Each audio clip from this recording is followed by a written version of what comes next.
Asian and European countries are scrambling to keep themselves safe from a new COVID-19 variant. First discovered in South Africa, the new strain that's B11529 could be more infectious than the Delta variant. The World Health Organization is meeting to assess the risk. Fears of the new variant have also seen Asian stock markets plunge.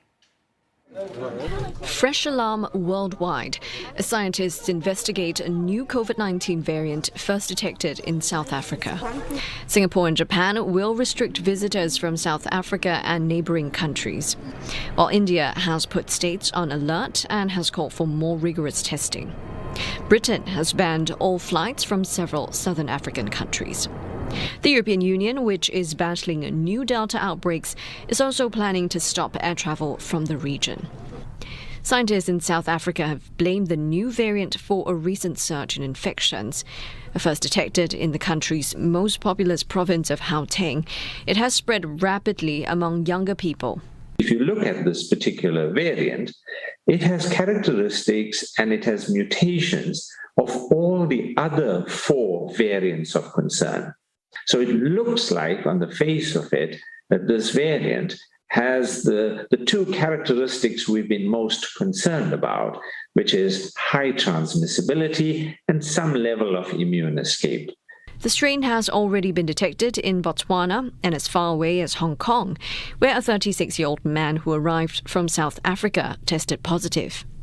Israel has also reported its first case from a person who returned from Malawi.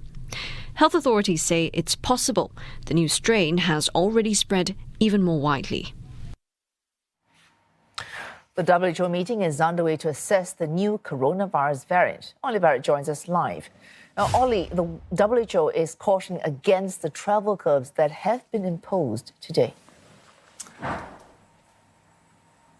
It seems to be for now. Yes, the WHO saying that responses should be risk-based and a scientific approach should be taken, warning against imposing travel restrictions in a rash or hasty way. But we expect to hear more from the WHO after this meeting, and it is likely that we'll get a new designation for this variant as well, a name that we can all call it by. The UK certainly felt that it was time to move very rapidly when it came to travel, the first nation to ban travel from that series of southern African nations. That's led to criticism from South Africa, which says the UK rushed into the decision. But I think the UK, for its part, feels that it's been criticised earlier in the pandemic for not moving quickly enough when new variants and new outbreaks emerged, and this time around is playing safe rather than sorry.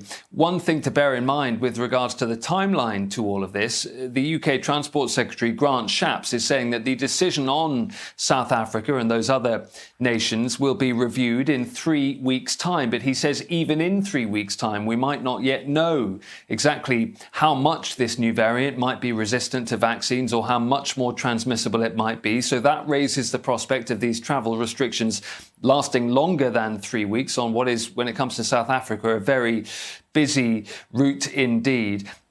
The Health Secretary Sajid Javid has also just been speaking in the House of Commons. He says live discussions are underway about whether other countries need to be added to the travel red list as well. So the WHO may be cautioning against moves like this, but the UK government and others are moving rapidly in that direction. The WHO assessment, despite the emphasis on a scientific approach, the agency says it's right to be concerned still about this new variant.